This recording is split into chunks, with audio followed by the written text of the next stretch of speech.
Dans l'épisode précédent, nous avons laissé un Adam au sommet de sa gloire après son héroïque victoire dans la guerre des dieux qui opposait le roi élamite d'Anshan à la suprématie sumérienne sur la ville de Suse. Seul cavalier sur le champ de bataille et le seul possesseur d'une épée, il détermina la victoire et acquit l'admiration des troupes élamites. Mais, au lendemain du banquet donné en son honneur dans la ville de Suse, Adam renonça au pouvoir qui s'offrait à lui pour se recentrer sur sa quête de la recherche du secret de fabrication de sa prodigieuse épée. Après avoir longé la rive du fleuve Tigre en direction du nord et avoir trouvé un passage à gué pour le traverser, le voilà arrivé dans la vaste plaine semi-aride dans le pays entre les deux fleuves, la Mésopotamie.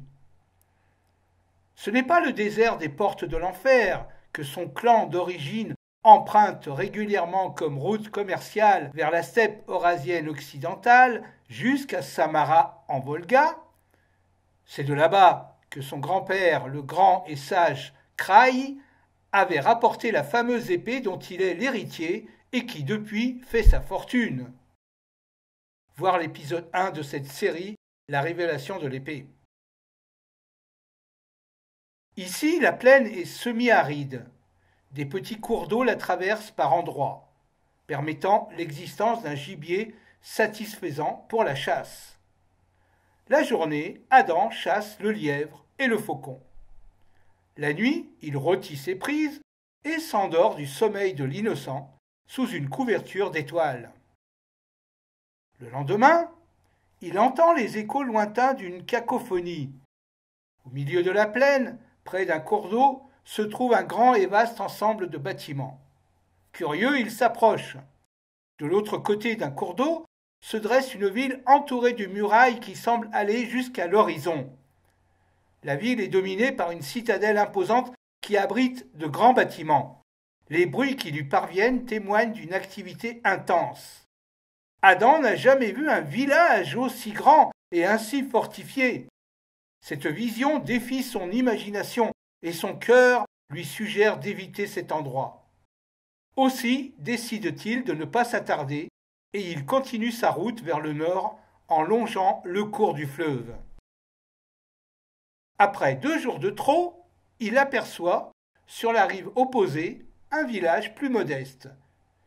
Voilà un endroit à sa mesure où il pourrait faire escale. Mais voici que des cris de femmes parviennent à ses oreilles. Une hutte perdue dans la prairie est le théâtre d'une scène violente. Une femme, occupée à tirer l'eau d'un puits, se fait railler par des individus. La femme est bousculée et se retrouve à terre. Les individus ont l'air menaçants. Adam n'a aucune hésitation. Il fonce au galop pour porter secours à la victime. Sautant de son cheval, l'épée à la main, il invective les agresseurs. Les malfaisants sont dans un premier temps surpris. L'un d'eux brandit une petite jarre prêt à la lancer. Adam fonce sur eux en brandissant son épée.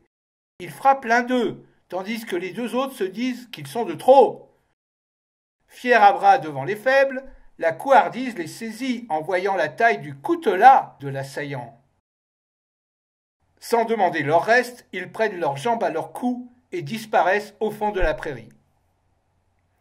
Ayant sécurisé la zone, Adam aide la jeune femme à se relever. Que te voulaient ces individus? Ils sont venus pour me forcer à me marier à l'un d'eux. Mais personne n'est là pour te défendre. Je suis seul depuis que mon père a rejoint mère et entrepris à son tour le grand voyage. Depuis, ces voyous s'acharnent sur moi. Tu n'as plus à t'inquiéter, s'ils reviennent, je les tuerai. Mais quel est ton nom, noble étranger? Je m'appelle Adam, du clan de Botaï. Adam, comme la terre rouge. Je viens du pays des steppes, loin au-delà des monts et des déserts. Je ne sais comment te remercier, je n'ai qu'un peu de pain et quelques olives si tu as faim. Et toi, comment t'appelles-tu? Mes parents m'ont donné pour nom celle qui donne la vie. Adam était pris d'une compassion extrême devant la beauté de cette femme.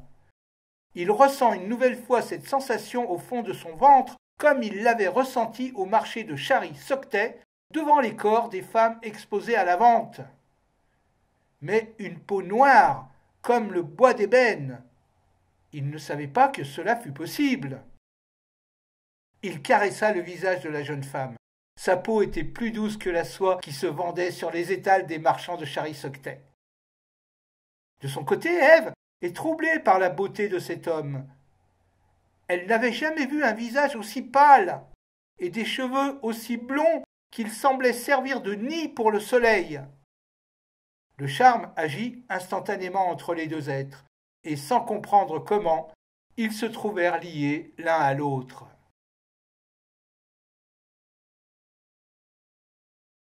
Dans les temps qui suivirent, Adam oublia sa quête de l'épée. Il s'installe sous la bienveillance de Ève dans son humble demeure. Les amants vivent d'amour et d'eau fraîche. Ève ramène des baies et des bulbes, tandis qu'Adam chasse le faucon et les lièvres. L'olivier, fécond à longueur d'année, leur donne des olives. Au petit matin, quelques olives et un morceau de pain leur servent de déjeuner. Le soir, ils allument un feu pour rôtir la viande de gibier qu'Adam ramène de la chasse. Ève est curieuse de connaître son compagnon, et souvent elle le questionne. « Comment est ton pays ?» C'est le pays du grand esprit. Il souffle à perte de vue sur les steppes. C'est aussi le pays des chevaux. Lorsqu'ils passent en horde près du village, ils sont si nombreux que le sol tremble sous les coups de leurs sabots. Ils nous tolèrent, nous donnent leur chair et nous permettent de les monter. C'est de là que vient ton animal? Oui, c'est un fidèle et loyal compagnon. J'ai l'impression qu'il te comprend quand tu lui parles. Il n'y a rien d'extraordinaire à cela. Ce qui me surprend, c'est que les hommes d'ici ne parlent pas aux animaux. Comment font-ils pour se faire obéir? Ils ont des bâtons. Adam se rend régulièrement au village sur la rive opposée du grand fleuve. Il utilise une pirogue pour traverser un fleuve amical. Là-bas, il échange ses prises de chasse contre des légumineuses, de l'huile et du pain. Le couple a bien tenté de donner chair à leur amour par la naissance d'un bébé, mais jamais le ventre de Ève ne grossit. Un soir qu'Adam contemple les étoiles, assis seul sur un gros bloc rocheux, il entend une voix familière.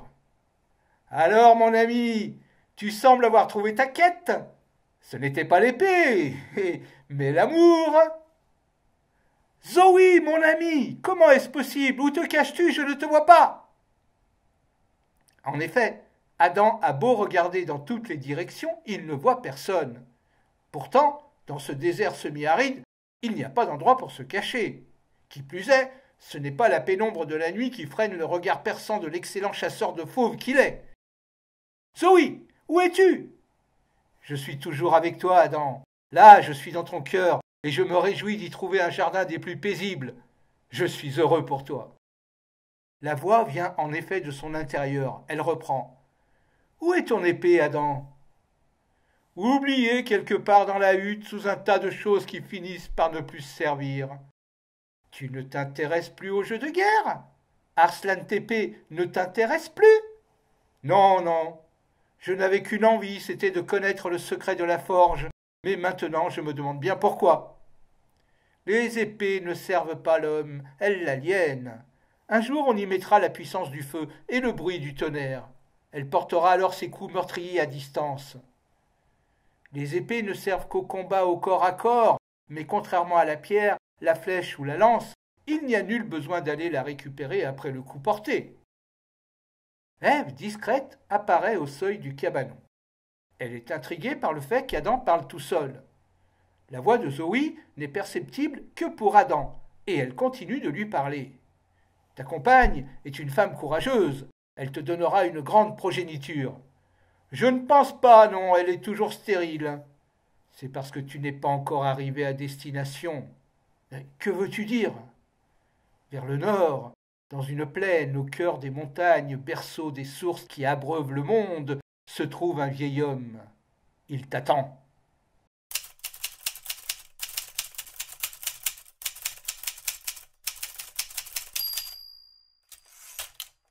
Le lendemain, Adam et Ève ont une discussion sur leur avenir.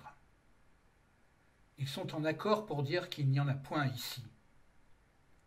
Ils décident de partir pour une destination moins aride. Adam lui parle du pays près des montagnes, à la source des fleuves. Là-bas, il y a des gens qui ont besoin d'aide, lui dit-il.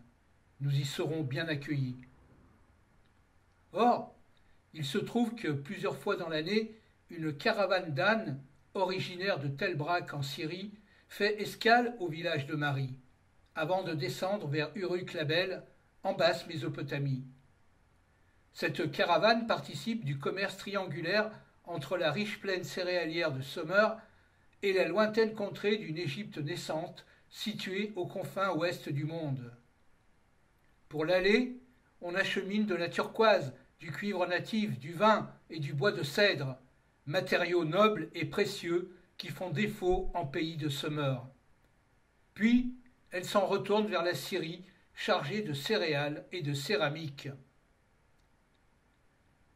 Dans les jours de chasse qui suivirent, Adam s'attacha à rechercher des traces de passage du convoi.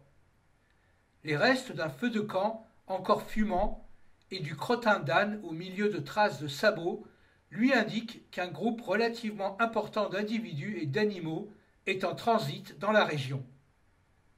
Ils étaient là hier, pour le bivouac. Ils ne sont pas bien loin. C'est ainsi que Adam et Ève rejoignent la caravane. Le chef caravanier n'a aucune objection à les accueillir. Il reconnaît en Adam un solide gaillard et un chasseur de première qualité.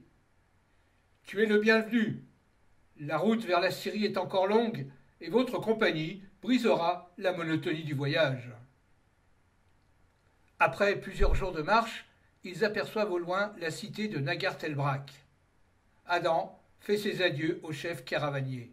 « Dis-moi, connais-tu la route pour le pays des montagnes, aux sources des fleuves? » « Il faut aller dans la direction du soleil levant, tout droit, jusqu'à ce que tu aperçoives la cime enneigée de la montagne sacrée.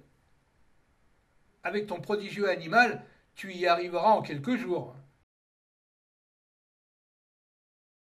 Arrivé donc aux abords de Tel Brak, le couple décide de quitter la caravane et de partir seul vers le nord, en direction du Caucase.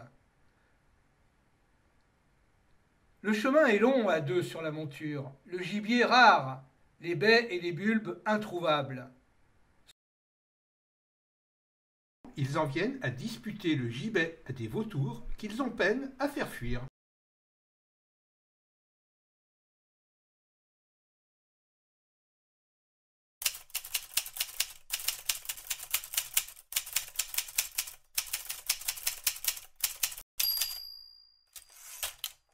Ils finissent par arriver au contrefort des chaînes du Caucase, dans un pays de montagne aux 1000 vallées. Là se trouvent des moutons qui paissent en liberté. Ils semblent indifférents au passage du couple monté sur leur cheval. Le paysage est ici bien différent de celui des steppes. Ici, l'horizon est à portée de flèche. L'herbe est grasse, témoignant d'une pluviométrie bienveillante, et le gibier existant. Bien que leurs repas restent frugaux, les deux amoureux reprennent des forces. Un jour plus loin, après avoir franchi un col, un verger verdoyant apparaît devant eux.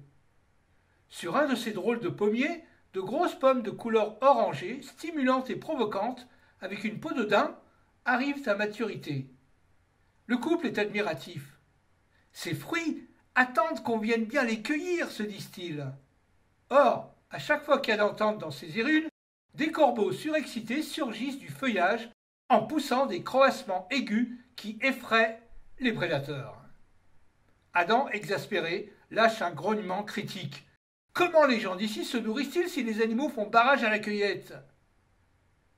Mais voilà qu'un peu plus loin se trouve une maison en rondins de bois.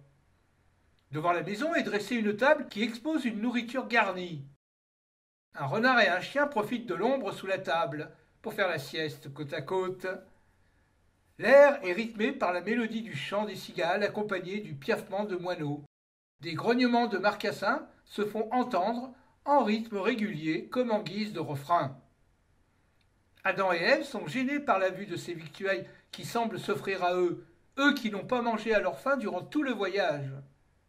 Mais si déjà de simples pommes, bien que belles, sont défendues par des corbeaux, qu'en est-il pour cette table magnifiquement garnie? C'est alors qu'un vieil homme à longue barbe s'appuyant sur un bâton sort de la maison et les accueille chaleureusement. En fixant Adam d'un regard qui dénude l'âme, il le salue avec un sourire amical. « Bienvenue, l'humain Adam !» Puis, en regardant Ève avec le même sourire amical, il la salue à son tour. « Bienvenue, Ève la féconde !» Le couple fut étonné que cet individu puisse connaître leur nom. Adam, meut par son inexpugnable, que l'on peut prendre par force, curiosité, questionne naïvement. « Comment connais-tu nos noms, nous qui ne connaissons pas le tien ?»« Mon nom n'a pas d'importance, d'ailleurs je n'en ai pas. Les gens d'ici m'appellent l'homme sans nombril, mais plus affectueusement ils m'appellent vieil homme. » N'ayez aucune crainte d'un vieillard comme moi qui vis seul ici. Cette nourriture est un signe de bienvenue. N'hésitez pas, asseyez-vous et mangez à votre faim. Cette nourriture est pour vous. Vous permettrez ainsi à un vieil homme comme moi, trop solitaire, de la partager en bonne compagnie. Vieil homme, nous sommes confus mais affamés, c'est donc avec grand plaisir que nous acceptons ton invitation. Le couple et le vieil homme s'attablent. Ils mangent avec calme mais sans modération. Adam et Ève semblent être redevenus des enfants. Les coupes et les plats ne semblent jamais s'épuiser. Sitôt vides, ils se remplissent mystérieusement, comme si des mains invisibles venaient les recharger. Merci, vieil homme, nous te sommes très reconnaissants pour ton hospitalité. Ce n'est rien, mes enfants, vous êtes arrivés chez vous, je vous attendais. Sunday morning or in the afternoon, I got a party with that girl in my bedroom. We got the light, but I never thought she was my girl. I never thought she was my girl. I never thought. Every day and every night I think of her and I win my life, but I rarely could choose, alright, and I can't explain